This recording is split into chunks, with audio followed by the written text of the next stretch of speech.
जय श्री हरि। आप में से जो लोग मेरे साथ काफ़ी लंबे समय से जुड़े हुए हैं वो जानते हैं, मैं बार बार बोलती हूँ, जीवन एक पाठशाला है, एक स्कूल है और विचित्र पाठशाला है, क्योंकि यहाँ पर बड़े कंफर्टेबल क्लासरूम्स नहीं होते, बड़े वेल स्ट्रक्चर्ड लेसन प्लान्स नहीं होते। विचित्र प्रकार से हमको इसमें ट्रेन किया जाता है। ऐसा स्कूल है जिसको आप अखाड़े से ज़्यादा अच्छे से इसकी तुलना कर सकते हैं। आपको बस इसमें फेंक दिया जाता है और आप इसमें लड़ते लड़ते सीख जाते हैं कई प्रकार के शत्रुओं से। कई बार आप शत्रुओं से जीत जाते हैं, कई बार बहुत जल्दी जीत जाते हैं, कई बार थोड़ा समय लगता है, और हर बार जब आप जीतते हैं तो आप कुछ नया सीख कर अगले शत्रु से भिड़ने की तैयारी करते हैं। लेकिन कई बार ऐसे शत्रु आ जाते हैं, ऐसी परिस्थितियाँ सामने आ जाती हैं, ऐसी विपत्तियाँ, ऐसे संकट सामने आ जाते हैं कि चारों खाने चित्त हो जाते हैं। अब आपको नहीं समझ में आता कि अब क्या किया जाए। सारी युक्तियाँ आप लगा चुके होते हैं, सारी तदबीरें आप यूज़ कर लेते हैं, जितना कुछ भी आपके पास उपाय है, जितनी कुछ भी आपकी बुद्धि क्षमता है, जो भी स्किल्स हैं, जो भी आपकी सामर्थ्य है, सब कुछ आप क्षय कर लेते हैं, उसको व्यय कर लेते हैं, उसको एग्जॉस्ट कर लेते हैं, और फिर आप पाते हैं मैं तो नहीं निकल सकता। और फिर आपको होती है चिंता, और ऐसे में आपको लगता है कि काश कोई जादुई सूत्र मेरे हाथ लग जाए, कोई ऐसी मैजिकल फॉर्मूला मेरे हाथ में आ जाए जिसके बल पर मैं इस परिस्थिति से बाहर न केवल निकल जाऊं बल्कि विजयी होकर निकलूं, और जैसा पहले था उससे भी ज़बरदस्त कुछ बनकर निकलूं। ऐसा होता है ना? लेकिन क्या ऐसा कोई मैजिकल फॉर्मूला है? मैं कहूँगी हाँ है, और आज मैं उसी के विषय में आपसे बात करने वाली हूँ। याद होगा आपको, मैंने पिछली वीडियो में आपसे बात की थी सूर्यदेव के विषय में। सूर्यदेव हैं हमारे अल्टीमेट मैनिफेस्टेशन कोच और हीलर, और उसी वीडियो में मैंने आपसे एक रेफरेंस दिया था आदित्य हृदय स्तोत्र का भी। आज आदित्य हृदय स्तोत्र की मैं आपको मैजिकल पावर्स के विषय में बताती हूँ। स्वादिष्ठान चक्र की हीलिंग की बात हम कर रहे हैं, लेकिन ये जो जादुई सूत्र है ये आपके केवल स्वादिष्ठान चक्र की नहीं, आपके सर से लेकर आपके मूलाधार चक्र तक, या कहिए कि पूरे शरीर की, आपके जीवन के एक एक पहलू की ये चिकित्सा कर सकता है। आपके लिए ये विजय को मैनिफेस्ट कर सकता है हर क्षेत्र में। मतलब सूत्र है ये मैजिकल, ये स्तोत्र है आदित्य हृदय स्तोत्र। आदित्य हृदय स्तोत्र आता कहाँ पर है? रामायण में आता है, युद्ध कांड में, जब श्री राम रावण से युद्ध करने आते हैं और सब प्रकार के वो पुरुषार्थ करके ये पाते हैं कि रावण को वो हरा नहीं पा रहे हैं, और अपना सब कुछ ऐसा होने लगता है कि मैंने सब कुछ एग्जॉस्ट कर लिया, सब कुछ व्यय कर लिया, और पूरी तरह वो परिश्रांत, फुल्ली एग्जॉस्टेड स्थिति में आते हैं, and he becomes very anxious कि अब क्या होगा। क्योंकि याद रखिए कि रावण को हराने के पीछे उनका उद्देश्य केवल अपनी पत्नी को प्राप्त करना ही नहीं है। राम धर्म है, राम स्वयं साक्षात सोर्स, वो परमेश्वर यहाँ पर हैं। श्रीमद् भगवद गीता में इसकी पुष्टि हुई है, मैं पहले भी आपको बता चुकी हूँ। श्रीमद् भगवद गीता में कृष्ण कहते हैं, रामः शस्त्र व्रतामहम, शस्त्रधारियों में मैं राम हूँ। तो राम के शस्त्र जब यहाँ पर कार्य करते हैं तो वो एक्चुअली वो सोर्स के शस्त्र कार्य करते हैं, और सोर्स का पर्पस है धर्म। तो यहाँ पर केवल अपनी पत्नी को वहाँ से बचा कर लाना राम का उद्देश्य नहीं है, धर्म की स्थापना। यदा यदा हि धर्मस्य ग्लानिर्भवति भारत अभ्युत्थानमद्धर्मस्य तदात्मानं सृजाम्यहम्। तो जो तदात्मानं सृजाम्यहम् जब सोर्स कहता है तो वो राम के रूप में अपने आप को शस्त्रधारियों में मैनिफेस्ट करता है। तो राम की कथा जो है वो हमारे लिए एक इलस्ट्रेशन है, हमारे लिए राम एक कोच की तरह से कार्य करते हैं कि जब आप धर्म के मार्ग पर चलते हैं तो आपके सामने जो विपत्तियां, संकट, शत्रु खड़े होते हैं, उनसे भिड़ने के लिए आपको क्या करना है, कैसे करना है, वो बिल्कुल हमारी तरह से उसको जीकर दिखाते हैं। He is a coach. तो ऐसी स्थिति में जब राम आते हैं, इस समय ऋषि अगस्त्य आते हैं। ऋषि अगस्त्य वहाँ पर राम की इस जीवन के इस एपिसोड को विटनेस करते हैं अन्य कई हाई डायमेंशन के बींग्स के साथ, और जब वो देखते हैं कि राम आदित्य हृदय सूत्र की जो पहली पंक्ति है, ततो युद्ध परिश्रांतम समरे चिंतया स्थितम रावणम जाग्रतो दृष्ट्वा युद्धाय समुपस्थितम। ये स्थिति देखकर अगस्त्य, ऋषि अगस्त्य राम के पास आते हैं। ततो युद्ध परिश्रांतम, युद्ध से परिश्रांत, फुल्ली एग्जॉस्टेड, परिश्रांत, एंड समरे चिंतया स्थितम, समर में चिंता के साथ स्थित राम को देखकर सामने रावण खड़े हैं। और ऐसी स्थिति में जब वो राम को देखते हैं तब वो यहाँ आते हैं और उनको आदित्य हृदय स्तोत्र का उपहार देते हैं। आदित्य हृदय स्तोत्र का उपहार, आदित्य हृदय स्तोत्र, आदित्य के हृदय का स्तोत्र। स्तोत्र क्या होता है? Stotra it's a body of verses which is addressed to access somebody's heart. किसी के गुणों के, सद्गुणों के, उसके अच्छे अच्छे भावों की आप उनको आप विजुअलाइज करते हैं और उनके प्रति अपने मन में प्रेम के भाव को आप जागृत करते हैं स्तोत्र के द्वारा। तो आदित्य हृदय स्तोत्र आदित्य के हृदय, सूर्य के हृदय को स्तोत्र के द्वारा, स्तुति के द्वारा एक्सेस करने का एक कोड है, मैजिकल फॉर्मूला है। और उसको जब राम को ऋषि अगस्त्य देते हैं, इसके बाद श्री राम 3 बार इसका वाचन करते हैं और 3 बार वाचन करने के बाद श्री राम अपने उसी तेज में, उसी प्रताप में वापस अपने आप को पाते हैं और उसके बाद वो रावण को पराजित करते हैं, धर्म की फिर से स्थापना करते हैं, जो भी उनका कार्य सोर्स बार बार अपने आप को लाता है यहाँ पर धर्म की स्थापना के लिए। तो आदित्य हृदय सूत्र में ऐसा मैजिकल है क्या, ये ऐसा कैसे हो गया? आपको याद होगा मैंने पिछली वीडियो में आपसे कहा था कि श्रीमद् भगवद गीता में कृष्ण कहते हैं अर्जुन से कि ये जो योग है जो मैं आज तुझे बता रहा हूँ, ये बहुत पहले मैंने विवस्वान यानी कि सूर्य को बताया था। इमं विवस्वते योगम प्रोक्तवान अहम अव्ययम। इस योग को जब मैंने विवस्वान को दिया था तो अव्यय, बिल्कुल एग्जॉस्ट किए बिना, बिल्कुल उसमें कोई भी चेंज किए बिना, जैसा का तैसा सूर्य के अंदर ही प्रोग्राम है। सूर्य कौन है? सूर्य कौन है? ज्योतिषाम रविरंशुमान। जब वो कहते हैं कि मैं ही ज्योति पिंडों में मैं किरणों से भरा सूर्य हूँ, तो सोर्स जब अपने आप को फिजिकल रियलिटी में मैनिफेस्ट करता है सूर्य रूप में, तब वो अपने अंदर इसको प्रोग्राम कर देता है, इस योग को, इस अव्यय योग को। सूर्य इसको कभी एग्जॉस्ट नहीं होने देते, इसीलिए सृष्टि के आदि से लेकर अंत तक सूर्य अपने उसी अव्यय योग के भाव में लगातार रहते हैं। अच्छा, इसके बाद श्री कृष्ण ने क्या कहा था आपको याद होगा, उन्होंने कहा था विवस्वान मनवे प्राह मनुरिक्ष्वाकवे अब्रवीत। विवस्वान यानी कि सूर्य ने इसे मनु को दिया, मनु हमारे पहले पूर्वज, और इसके बाद मनु ने अपने पुत्र इक्ष्वाकु को ये दिया, यही सेम कोड, यही सेम योग।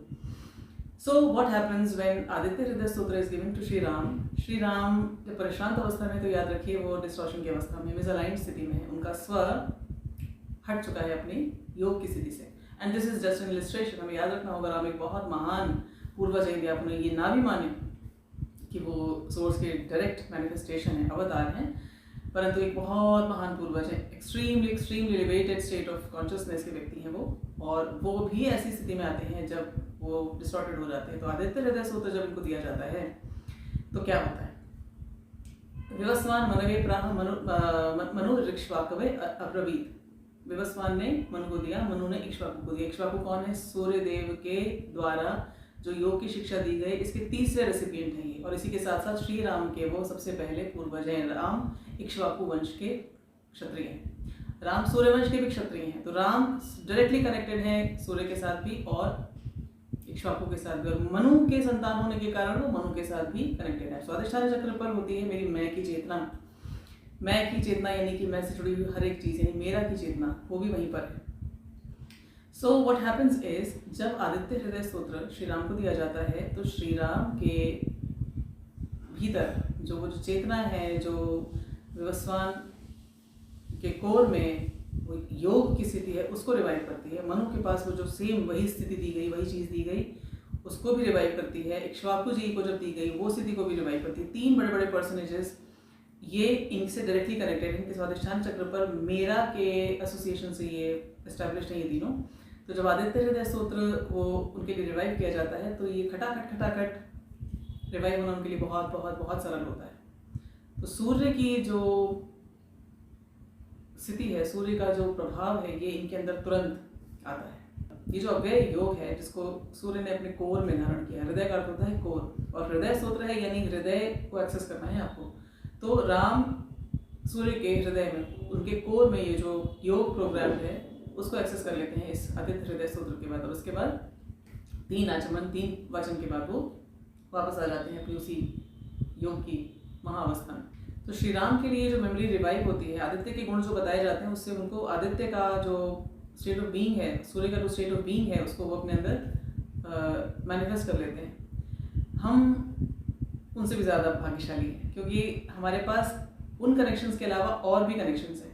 देखिए, जब मनु, इक्ष्वाकु और विवस्वान, इन 3 कनेक्शन से, इन एसोसिएशन से श्री राम अपने अंदर उस योग भाव को जागृत करते हैं, तो इसके साथ साथ ऋषि अगस्त्य भी वहाँ पर उपस्थित हैं जो इस योग को, इस योग की स्थिति को सूर्य से वापस श्री राम तक पहुँचाने का कार्य करते हैं। तो हम जब इस पूरी बात को याद रखें ना और हम ये कहें मेरे राम, हम ये कहें मेरे सूर्यदेव, मेरे ऋषि अगस्त्य, क्योंकि ये हम सब उन महान पूर्वजों की संतानें हैं, और मेरे मनु। तो ये जो पर्सनेजेस हैं, इनके साथ हमारी एसोसिएशन की जो भावना है, वो उस वाइब्रेशन के कारण हम बहुत जल्दी उस चीज़ को पा सकते हैं। श्री राम को जब ऋषि अगस्त्य आदित्य हृदय स्तोत्र देते हैं तो वो कहते हैं कि राम राम महाबाहो शृणु गुह्यम सनातनम, और इसके बाद वो कहते हैं ये न सर्वा नरीन वत्स समरे विजयिष्यसि, कि राम, हे राम, महाबाहु Ram, mighty armed, extremely brave, valiant Ram, please इसको सुनिए इस गुह्य, इस सीक्रेट सनातन को, ये इटर्नल जो सनातन चीज़ मैं आपको दे रहा हूँ उसको आप सुनो, और इससे आप ये न सर्वानरीन वत्स, हे बेटे, इसकी सहायता से तुम सारे अरियों, सारे शत्रुओं, सारे रिपुओं, सारे एनिमीज को वैंक्विश कर दोगे, विजयिष्यसि, ये मुझसे कहते हैं। तो ये श्री राम को ये जो एश्योरेंस दी गई है, ये एश्योरेंस हम सबके लिए है। श्री राम हमारे लिए कोच हैं, वो जो दिखा रहे हैं वो हम सबके लिए है। यानी सूर्यदेव की इस हृदय के अंदर प्रोग्राम अव्यय योग को यदि हम एक्सेस करते हैं आदित्य हृदय स्तोत्र के द्वारा, तो हम भी समरे विजयिष्यसि का जो एश्योरेंस है ऋषि अगस्त्य द्वारा श्री राम को दिया हुआ, ये हमारी लाइफ में भी मैनिफेस्ट करेगा। जब इस स्तोत्र में आगे ऋषि अगस्त्य कहते हैं जयाय जय भद्राय, तो जय, victory, you are victory manifest, आप तो स्वयं जय हो। आदित्य, सूर्य यदि आपके जीवन में है तो वो स्वयं साक्षात विक्ट्री है, आपके, आप हार नहीं सकते। और इसी के साथ साथ वो ये भी कहते हैं एष सुप्तेषु जागर्ति भूतेषु परिनिष्ठितः, ये सूर्यदेव सुप्तेषु जागर्ति, सोते हुए और जागते हुए, हम सोते हैं, हम जागते हैं, लेकिन हमारे सूर्यदेव लगातार अवेकन, लगातार, नॉट ओनली फिजिकली अवेकन, हर जगह जब भी वो जा रहे हैं, हमारे हमारे पार्ट ऑफ द प्लैनेट पे जब वो नहीं दिखते तो वो दूसरे पार्ट ऑफ द प्लैनेट पे दिखते हैं, उसी तेज के साथ वो दिखते हैं, वो कहीं ना कहीं होते हैं पूर्णतया फिजिकली अवेकन्ड स्थिति में, और इसी के साथ साथ अव्यय योग की स्थिति में, यानी स्पिरिचुअली अवेकन्ड। तो यदि हमने आदित्य हृदय स्तोत्र को इस एसोसिएशन के साथ, इस भाव के साथ, इस अंडरस्टैंडिंग के साथ लिया, प्राप्त किया, और इसे यदि हमने अपनाया, तो हमारे लिए ये एष सुप्तेषु जागर्ति भूतेषु परिनिष्ठितः, हमारे अंदर ये स्थित है। सूर्यदेव हमारे सोर्स हैं, सोर्स से हम कभी अलग नहीं है। सोर्स का फिजिकल रियलिटी वाला जो भाग है, उसमें ये जितना भी मैनिफेस्टेशन है ब्रह्मांड का, ये सूर्यदेव से आरंभ होता है।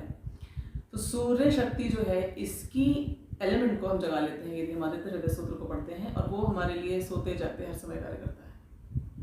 हमें विक्ट्री, जय मिलती है, न केवल सर्वानरीन वत्स, सारे अरियों, यानी कि फिजिकल अरि जो आपके शत्रु हो सकते हैं, जो आपके सामने संकट उपस्थित करते हैं, आपके साथ सामने चैलेंजेस उपस्थित करते हैं, वो तो है ही हैं। जो आपके अंदर से शत्रु उत्पन्न होते हैं, आपके अलग अलग प्रकार के मनोभाव, जैसे श्री राम ने दिखाया अपने इलस्ट्रेशन में कि परेशान, पूरी तरह परेशान थी जो उनमें आई थी, वो उनका आरी था उस समय।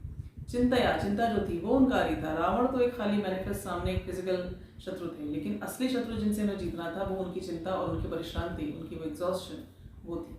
और आदित्य हृदय स्तोत्र की सहायता से वो बड़ी ज़बरदस्त खूबसूरत तरीके से हमारे राम उसको जीतते हैं। तो हम जब इस स्तोत्र का पाठ करते हैं तो पहली चीज़ तो आप ये याद रखिए कि सारे चक्र, सहस्रार चक्र से लेकर मूलाधार चक्र तक सब हील हो जाते हैं। मूलाधार चक्र पर सारी रिकॉर्डिंग्स हैं, सृष्टि की सारी रिकॉर्डिंग्स हैं। हम कितना एक्सेस कर पाते हैं वो हमारे लेवल ऑफ एवोल्यूशन पर है। एष सुप्तेषु जागर्ति भूतेषु परिनिष्ठितः, तो हमारे स्व के भाव में वो सोर्स तो पहले सबसे पहले बैठा है। उस सोर्स के आई से तो मेरा आया हुआ है। तो सूर्यदेव तो हमसे कभी भी अलग नहीं है। हम सो रहे हैं, हमारा शरीर सो रहा है, हमारा मन सो रहा है, लेकिन सोर्स हमारे अंदर लगातार जागृत है, इसीलिए हम जीवित हैं।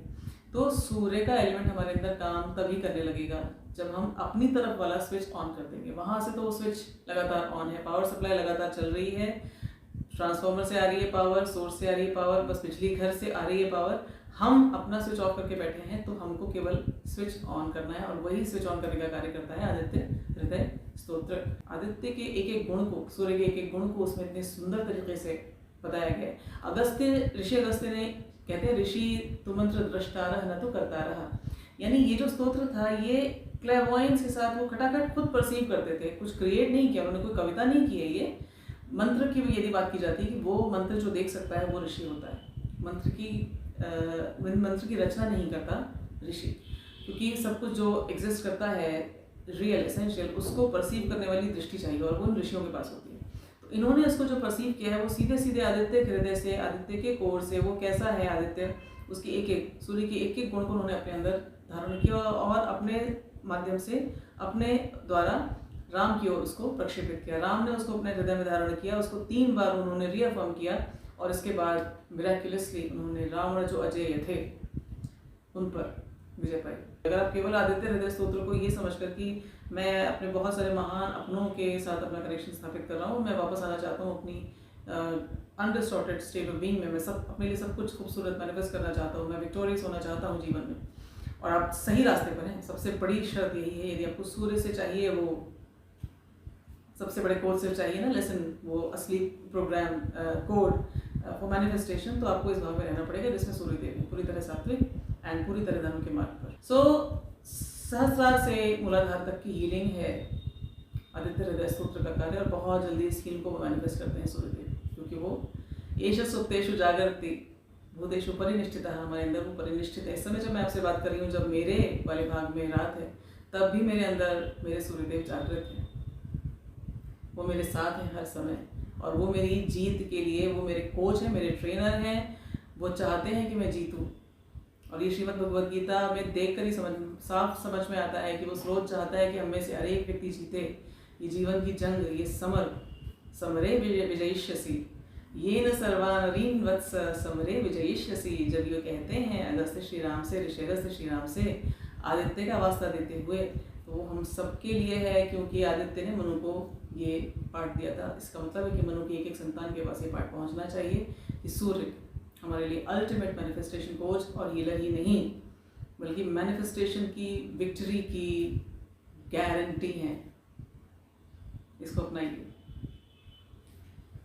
जय श्री कृष्ण।